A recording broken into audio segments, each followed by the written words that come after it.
They tried to bury his voice, but I made them listen. In a cathedral where silence was worshipped more than truth, I stood with my brother's Bible in my hands. My voice shook, my knees trembled, but my heart refused to be quiet.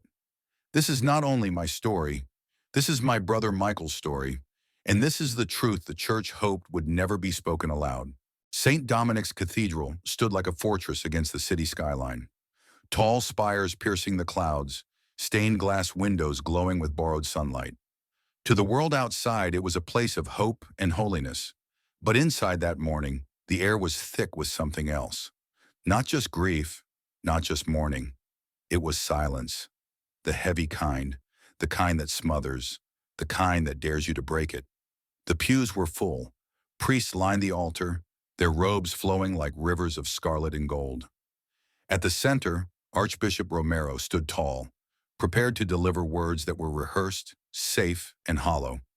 And in the front row sat me, Anna, Michael's sister, clutching a worn leather Bible against my chest. Michael wasn't perfect, no saint, but he was real.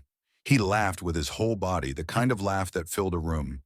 He questioned everything, even faith, and he carried this Bible everywhere he went. Its pages were dog-eared, its spine cracked, its margins filled with handwriting that was both messy and brilliant. In those notes were his real thoughts. Why do those meant to guide us sometimes cause us pain? Does God hear us when his house refuses to? Truth must matter more than silence. For Michael, the Bible wasn't just Holy Scripture.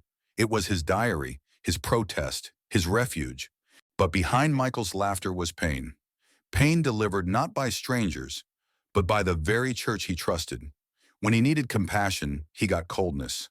When he sought truth, he was met with denial. And when he dared to speak, he was silenced. He died carrying those wounds. And now the ones who had ignored him stood in robes, preparing to speak as if they knew his heart. But they didn't. They refused to. The organ filled the cathedral with somber music. Candles flickered. Heads bowed. Archbishop Romero rose at the pulpit, his voice booming through the speakers. He spoke of obedience. He spoke of loyalty. He spoke of the dignity of the church. But not of Michael, not of his doubts, his courage, his voice. It was as if Michael had never existed. I could feel my chest tightening. I looked around at the faces, some tearful, some blank, some afraid. No one moved. No one spoke. The silence screamed louder than the organ. And then, I knew. If no one else would speak for Michael, I would. My hands trembled as I rose from the pew. Gasps rippled across the cathedral. I pulled the Bible from my chest and raised it high. "Stop," I said, my voice cracking but caring. "Stop pretending." All eyes turned. The archbishop froze mid-sentence. "This is Michael's Bible," I said, holding it high. "His voice is written in these pages. And you tried to bury it." A murmur swept the crowd. Some whispered prayers, others crossed themselves. I opened the Bible, and Michael's handwriting stared back at me. My hands shook, but my voice grew stronger as I read, "God is not in silence. God is in truth," the words echoed through the cathedral. Archbishop Romero's face tightened. "My child," he said firmly, "this is neither the time nor the place." But I shook my head. This is exactly the time, and exactly the place, because this is where Michael was silenced, and this is where his voice must be heard. Some gasped, some cried openly. I saw an older woman nodding through her tears. A young man clenched his fists, as if my words spoke for him too. The archbishop tried to continue the ritual, but the words fell flat. For once, the silence of St. Dominic's had been broken, not by hymns, not by prayer, but by truth. When the ceremony ended, not everyone looked at me kindly. Some whispered that I had ruined the funeral. Some turned their backs, but others came quietly. A mother pressed my hand and whispered, "My son went through the same. You gave him a voice today." A young girl hugged me and said, "Thank you."